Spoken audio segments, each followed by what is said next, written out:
There's a goal of the elite, which is to create a one-world government.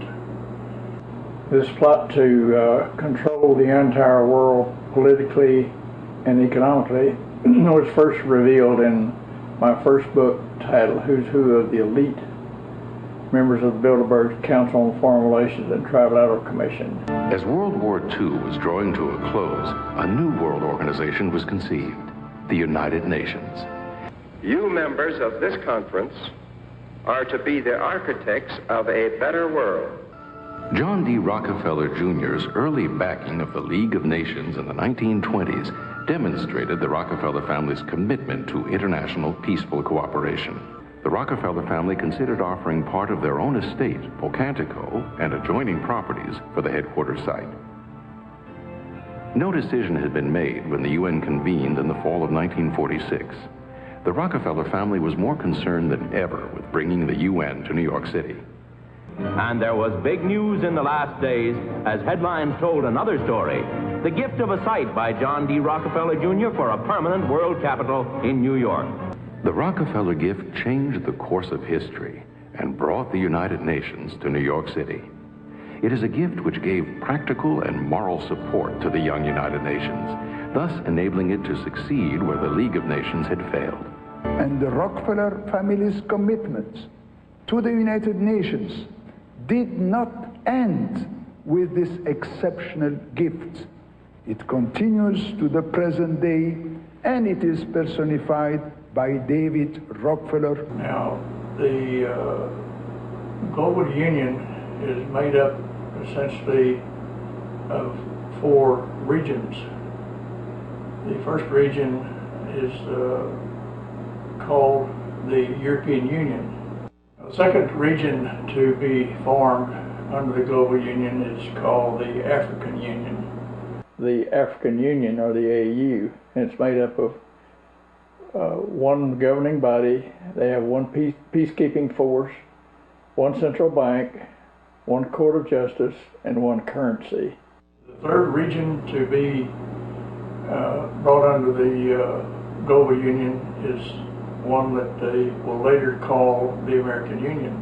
Back in 1965, when David Rockefeller created the Council of the Americas, and it's made up of all the nations of North, Central, and South America and the Caribbean islands, with the exception of Cuba. January 1994, when the NAFTA, or North American Free Trade Agreement, was implemented, and the next phase will be what they call CAFTA, or the Central American Free Trade Area. The final establishment of the Free Trade Area of the Americas is scheduled for completion at least by December 31st, 2004. They will then change the name to the American Union, and this will be officially done somewhere in the year 2005 or 2006. The next region of the global union will be the Pacific Union.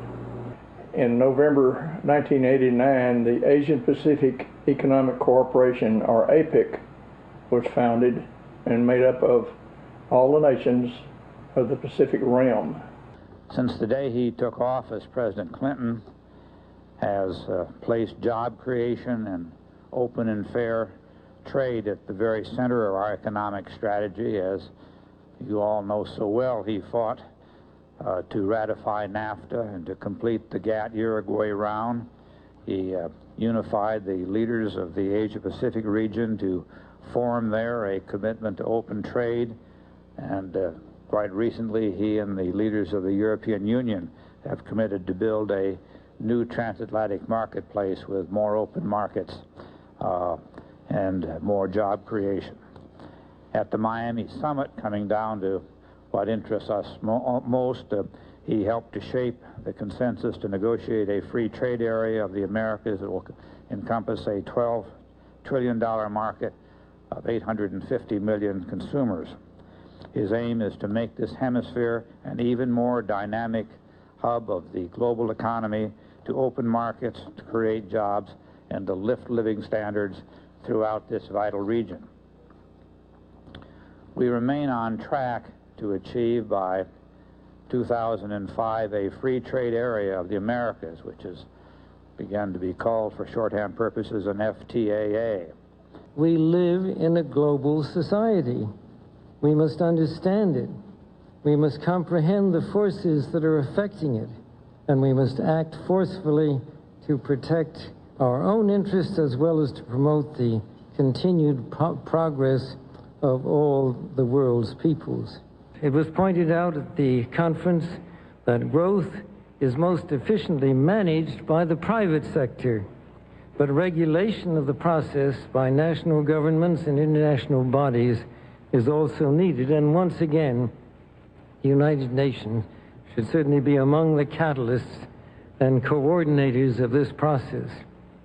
But in addition, given the importance of unencumbered international trade in stimulating and facilitating economic growth, some of the newer economic entities, such as the European Economic Community, NAFTA, APEC, and most importantly GATT, now known as the World Trade Organization, are probably best suited to play a major role in ensuring sustainable development. At this time last year, there was shrill voices on the left and on the right criticizing almost in a cynical way our collective efforts of hemispheric integration. Some claimed the Summit of the Americas in Miami was little more than a glorified photo opportunity. Some question our real commitment to the implementation of the summit agenda and plan of action. And some called us wrong-headed or at least naive in thinking that we could fundamentally change and reorient hemispheric relations based on truly shared values and common interest. Well, as the old song goes, what a difference a year makes. It is fair to say that the summit has cemented a new consensus based on democracy and open markets. Let me say very clearly that we are not focused, as some have suggested, on establishing a new world order, but rather bringing order to a new world. In 1998, the Rockefeller family was worth $11.48 trillion, and the Rothschild family is worth somewhere between $100 and $400 trillion, possibly more. And they get this tremendous wealth because they own the central banks of all the nations in the world, except the rogue nations. And when they need money, they simply just print it. It's not backed by gold or silver or anything of value. The U.S. State Department has called several nations rogue nations. And their definition of a rogue nation is any nation that harbors or finances terrorists. And a few, such as Iraq, Iran, and Castro's Cuba, have governments that actively oppose the premises upon which that system is based. Now, if we look at the current nations on this list, one is Cuba, North Korea, Afghanistan. By the way, the elite established a central bank in Afghanistan in the year 2002, one of their objectives. The other, another rogue nation is Iraq. We've invaded Iraq, and they've already established a central bank. Syria, Iran, Sudan, Libya, and Pakistan. To make it clear to the outlaw states that they cannot prosper at the expense of the rest. They must either reform or suffer in isolation. Now, rather than harboring or financing terrorists, the only common thread between all these rogue nations is that none of these nations allowed the international bankers to own their central bank. That's the real reason that they're called rogue nations. In organizing the Council in 1965, David and his colleagues were among the first to grasp the enormous consequences and possibilities for the economic and political progress throughout the Americas. A free trade area of the Americas, up and running by January of 2005. The President strongly committed to this goal, and all of our trade efforts are pointed in this direction.